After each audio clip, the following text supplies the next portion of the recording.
This story with Barry Bateman, surveillance footage is doing the rounds on social media. You may have seen it, you may not. If not, we're about to bring you the story showing a potential kidnapper simply jumping over a restaurant balustrade and trying to grab a child. Here it is here. Let's bring in Barry Bateman, ENCA reporter. Barry, take me through what we're watching at the moment. People wrestling this person to the ground, but this is blatant.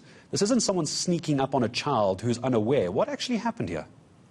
Yeah, quite a dramatic story, Gareth. It was Thursday afternoon. The 4-year-old child, her older sister and mother were at this restaurant on the West Rand, relaxing in the afternoon, when this person who happened to be walking down the road, came into the mall or the shopping centre complex parking lot, and all of a sudden just started advancing towards this the outside seating area of this restaurant, hopped over the balustrade and grabbed the child by the neck.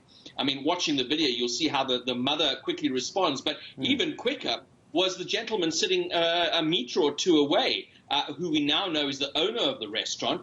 He quickly got up and he moved in to neutralize this threat. He grabbed the person in a chokehold, held him for a few seconds as the child was freed from his grip, held him long enough so he eventually passed out. And then, released the man. But by that time, security had responded. The child has been removed. I can tell you now, the child was traumatized, but otherwise unharmed. That man who tried to do this, who did this, has been arrested and has appeared in court already. I haven't got confirmation if he's been released yet, but I somehow doubt it. I'm just waiting for the NPA to confirm that for me. Barry, it does beg the question. Obviously, he's going to be charged with something, but where many people on social media are saying this was a kidnapping attempt, but this was in broad daylight with the child sitting with his family at the table. Is there any indication as to what this person was trying to do? There's some disturbing details around this, Gareth, but if you watch other videos that have been circulating, in some of them, the suspect had at some point been pinned to the ground. He was handcuffed. And in his own words, he says that he was working for a syndicate and that he wanted to kidnap the child. But if you watch the video, I mean, there are suggestions that this person might have psychological difficulties. There's the police saying that he might have been on drugs at the time. So at the very least, there ought to be some sort of assessment done by a social worker or somebody. It doesn't appear that it would have been a legitimate attempt to kidnap a child. Just looking at the circumstances, there was no way that he was going to go anywhere with a child under his arm and he was going to get away with it. It's very strange, but deeply disturbing that this would happen. The child, the parents, the people around there have certainly been traumatized by what has happened.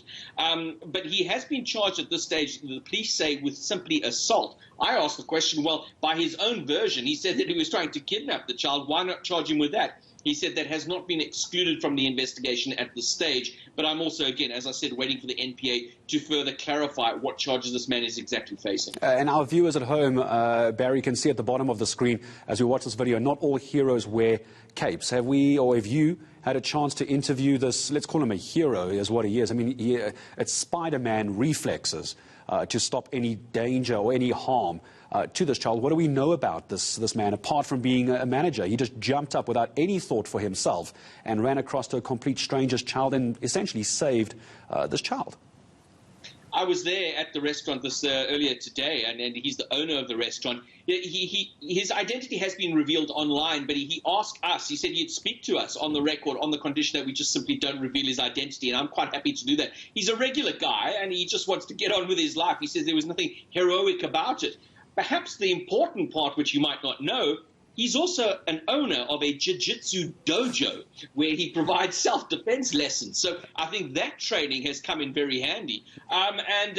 You saw it in that video. Within seconds of the man grabbing the child, he got up and he was there and had this assailant in a headlock himself. So he's saying it was just instinctual. He got out there and he did what was expected. The only thing on his mind, because you asked this question, were you scared? He said it didn't even come to mind. The only thing that was on his mind at the time was saving this child and freeing her from the grips of this man. Yeah, and you can see as well the kind of control that he showed as well. I imagine, I've never been in that situation, I certainly hope none of us will ever be, is the amount of control he was showing during this as well. These kind of situations can very quickly escalate into all kinds of assault and counter-assault and all those sort of things. Barry, what about the family? Obviously, we're not going to interview this young child.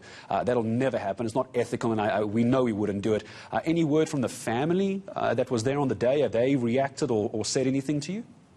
No, that's one aspect I haven't been able to track down just yet. Ideally, we'd like to speak to them, of course, being very mindful of this very traumatic experience being experienced by a minor. The focus today and what I have been able to do is just to speak to this person as you just described him as the hero. And I think just to put the spin on it, when I called him up and I said I want to do this interview with him, I asked him, are you the West Rand UFC champion? Which lightened the mood a little bit. It looks like he is actually. Anyone wanting to get involved should probably watch him as a video. It's a wonderful ending to what could have been a terrible tragedy. Barry Bateman, thank you very much for bringing it to us. You can follow Barry Bateman on Twitter as well as he explores us. Him and I have been in news for many years, and we don't see videos like that very often. Nothing ever surprises you.